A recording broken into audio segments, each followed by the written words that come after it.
All right, guys, time to help you make even more money. My second stock suggestion is InterMune.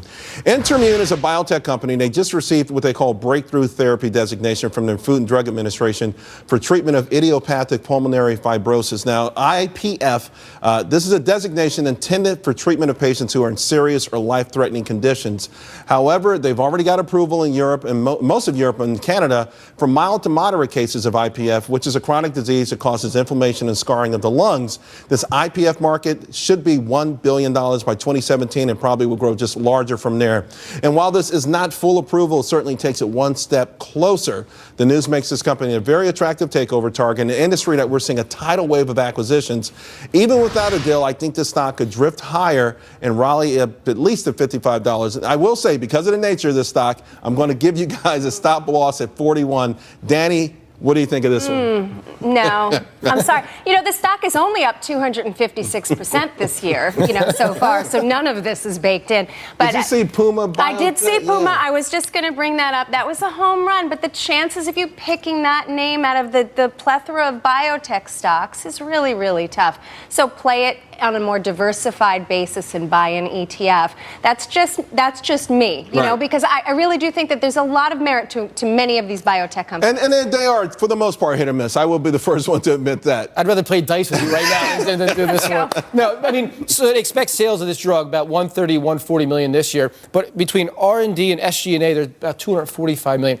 What you need is approval and hit that $1 billion mark in a couple of years. So you literally are rolling the dice that they get this approval. And if it hits $1 billion, this is taken over or it's up 3 times from where it is. I think, listen, historically, most of these biotech companies never make money, but we have seen this year Intercept Pharmaceuticals go from 90 to 600. We saw this Puma up 250%. I will be the first to admit this is a little bit riskier, a lot riskier than normal. I got a feeling it might be worth it. All right, guys, people are always asking me, just me, I don't know why, but they're always asking me, hey, Charles, what's the secret to success? And being a Wall Street guy, for me, it boils down to one thing: asking for the order. I got to tell you something. It really amazed me. When I became a broker and I would call up strangers in different places, they never heard of me, never heard of my firm, I would ask them for money, and they would send it to me.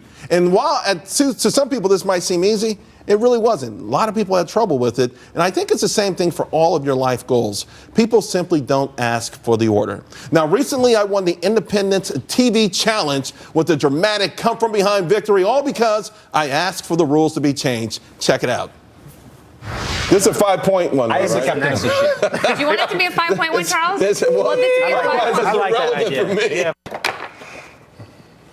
Charles making money Payne. You got that right. Which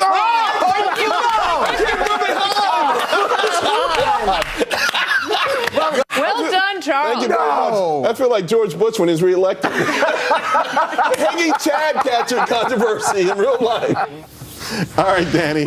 As a woman on Wall Street, I'm sure that you've learned this the hard way, but people, you do have to ask for the order, don't you? You do. You have to be assertive. You have to have confidence, but it has to come from within. It can't come from without, and you really have to believe in what you do. You have to have passion, and you have to have. But how really does someone strongly. who's young, though, untested, get that belief system? In other words, don't you have to a little bit fake it till you make it? Well, to some degree, and I started You out did a little faking in a it till you chop make shop, it. and they took away the chair in the beginning of the day, and they gave me the phone book, and they said, start at J.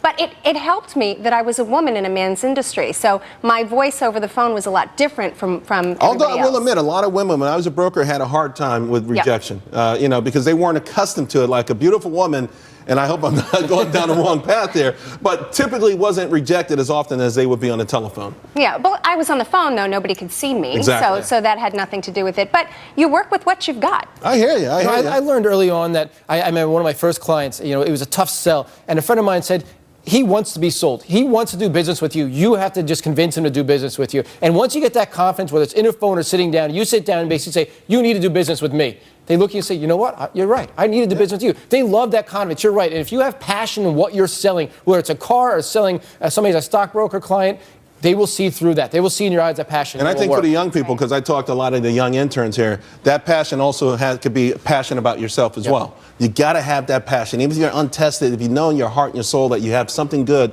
and you can do it, and so many people don't do it. They don't ask for the order. Go out and they sulk, they mope, they whine, and they wonder why no one's giving them a shot. No one even knows they want a shot. And, they send you an email. I get 400, 500 emails for the summer internship. And do you know how many calls I get? maybe 3.